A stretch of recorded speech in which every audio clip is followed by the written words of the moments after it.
How to cancel auto payment on Spotify. So if you want to cancel the auto payment on your Spotify, then what you need to do is you just need to simply open up your browser, because you can't do that on your application. So just go with your browser, any browser that you're comfortable with. Go with search and then search for Spotify.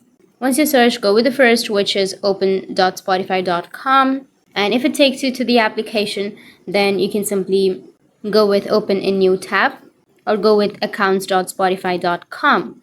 So go with the account overview. And once you go with that, here you will have manage your subscription option, right? So you just need to simply go with manage your subscription under your account. And if you scroll down here, you will get to see your plan. So for now, I have the free version of Spotify. I don't have any subscription or any premium. So if you have any subscription or premium, then you will have cancel subscription option. So in order to cancel payment, you need to have a premium plan.